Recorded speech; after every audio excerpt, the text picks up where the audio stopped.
The world, people are meeting, marching, demonstrating and showing their solidarity with the Palestinian people. And my message to Joe Biden, to President Trump, to Keir Starmer and to all those in government in Israel: we will never go away. We are going to be here with the Palestinian people as long as it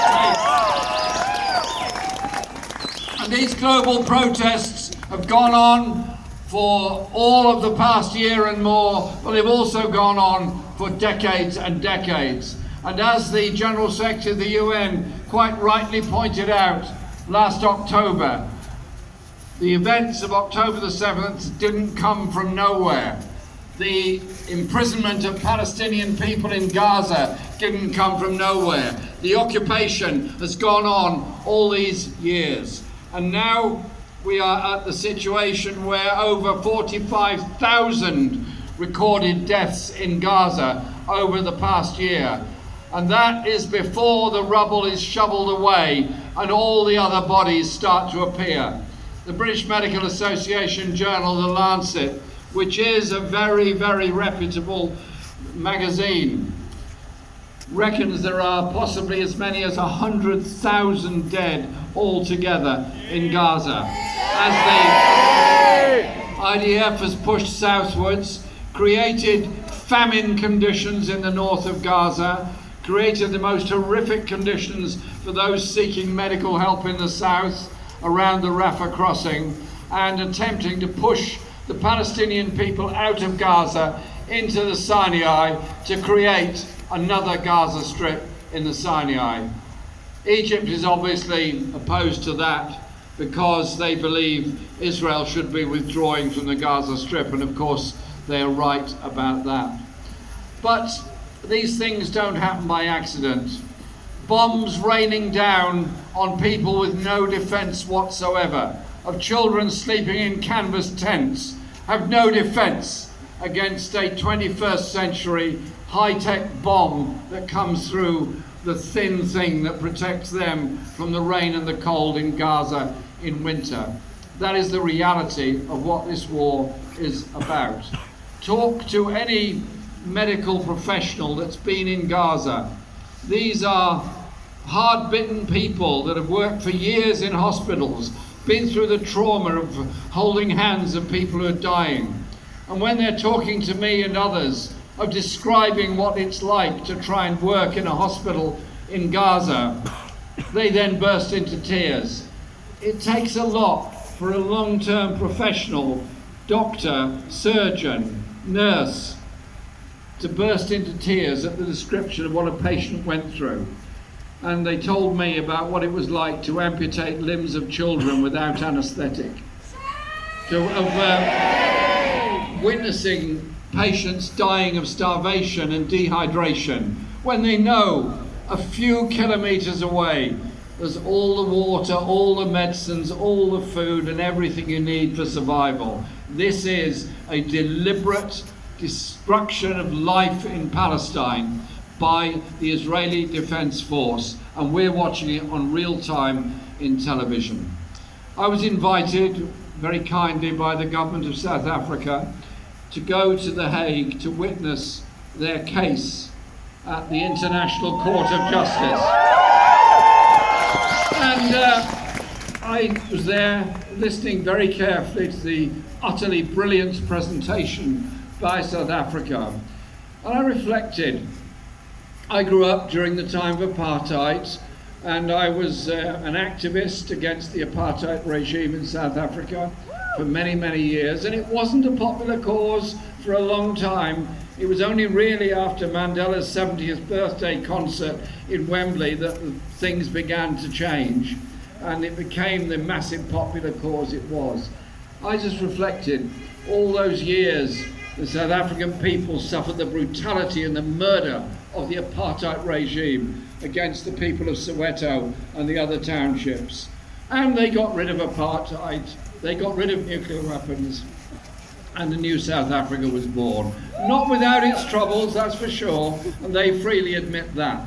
But I just thought, all those protests, and protests in South Africa, got to a position where South Africa would take the case to the International Court of Justice. So I think we should say thank you to South Africa for that. And the judgment that came out said in clear terms acts of genocide are being committed in Gaza. The case was then taken individually because the International Criminal Court can only take individual cases. The International Court of Justice only takes state cases. So the ICC then ruled on the criminal acts of individuals in the Israeli government in promoting these genocidal acts, and then finally, in this last week, issued an arrest warrant for a number of people, including Benjamin Netanyahu. So we now have a situation where the Prime Minister of Israel, were he not Prime Minister, would be in prison in Israel for his own activities there, and were he not Prime Minister and was travelling around the world, would be subject to a global arrest warrant for all those states that are signatories to the Rome Statute. The Rome Statute, which set up the International Criminal Court. That includes the United Kingdom. I was in Parliament when we signed up for the Rome Statute. I voted for the Rome Statute. And one thing I distinctly remember from those debates was, it isn't a pick and mix that like there used to be in some of the sweet shops. It's not a licorice all sorts law. It is a requirement on all those signatory states to carry out its decisions. So an arrest warrant against any individual means that should that individual pitch up anywhere within the United Kingdom, they have to be arrested and handed over to the ICC. Now, through our Independent Alliance group of MPs and many other colleagues in Parliament, in the SNP, in Plaid, in the Greens and others, have all demanded that the UK government make it absolutely clear that they would carry out this arrest warrant should Netanyahu pitch up anywhere in the UK. We haven't had the clear answer that we want and will demand. And so on Monday we'll be in Parliament again demanding we want to know if the UK will arrest him. But of course, there are other issues that come from this. You cannot parade yourself around the world as supporting international law and human rights and justice if you don't carry it out. So if you have a government led by somebody that has been arraigned before the International Criminal Court, if we supply weapons and arms to that person and that government, knowing full well they're going to be part of the genocidal acts in Gaza, are we not ourselves also complicit in that by a supply of those weapons? Therefore, it is the demand that we end all weapon supplies to Israel with immediate effect, and I pay tribute to all those that have done so much to expose Elbit Systems and all the others and what they do in this country. And so the supply of UK weapons is crucial to the manufacture of F-35 jets. The use of RAF Akrotiri, which is a British sovereign base in Cyprus, is also an essential part of that supply chain. And so we have to carry on our demands to end the arms trade.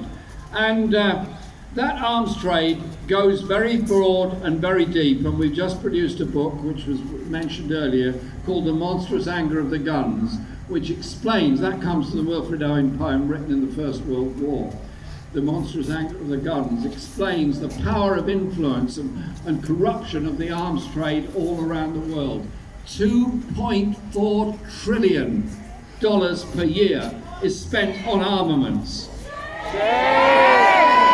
Imagine a mere 10% of that spent on dealing with issues of climate emergency, of health emergency, of poverty, of starvation around the world.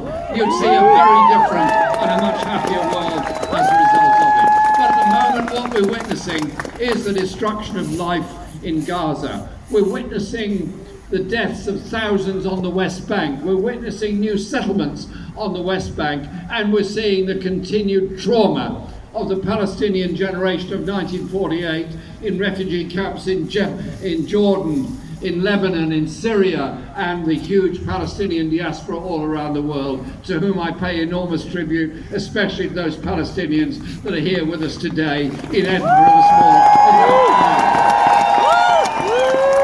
But the war hasn't stopped in Gaza.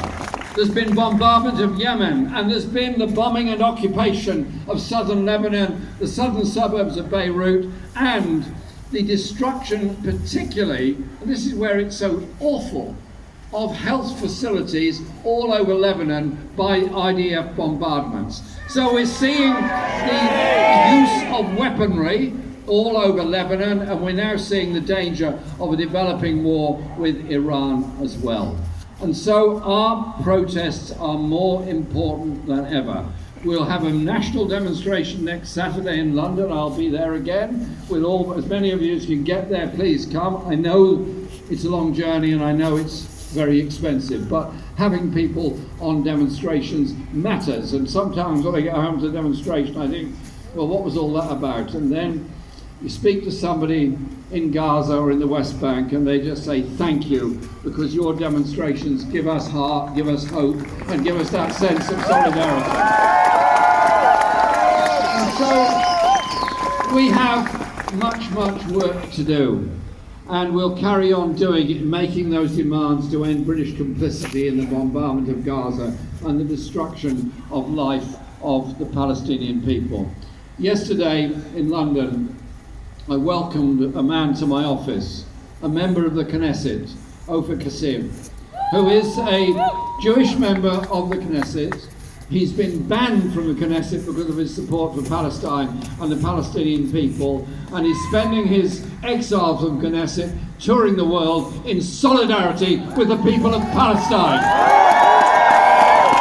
And that demonstrates the breadth of opinion and the strength of the unity of all of us, be we Jewish, Muslim, Christian, Hindu, whatever.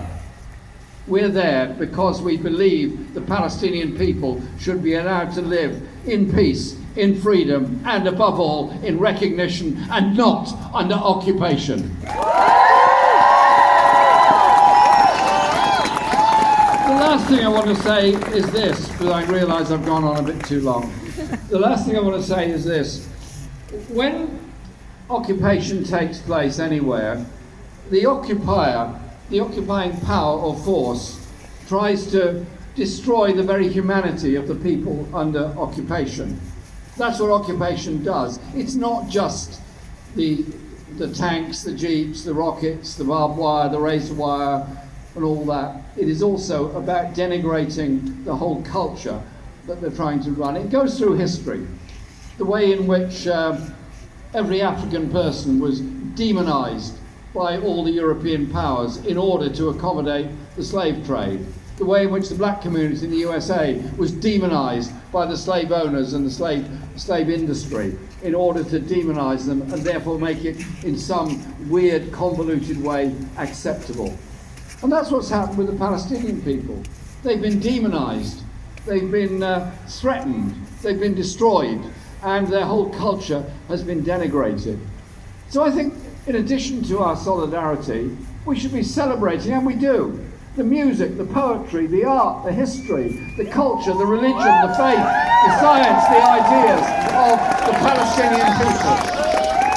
And so I want to conclude by reading a short part of a poem by Mahmoud Darwish. Mahmoud Darwish died many years ago, long before this happened. He wrote this incredible poem called In Jerusalem, and he was then banned from Jerusalem by Israel, and he was writing about the spirit of occupation and how people stood up against it.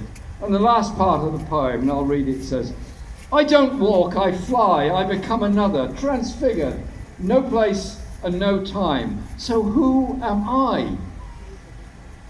I am number one in Ascension's presence. But I think to myself, alone, the Prophet Muhammad spoke classical Arabic. And then what? Then what? A woman soldier shouted.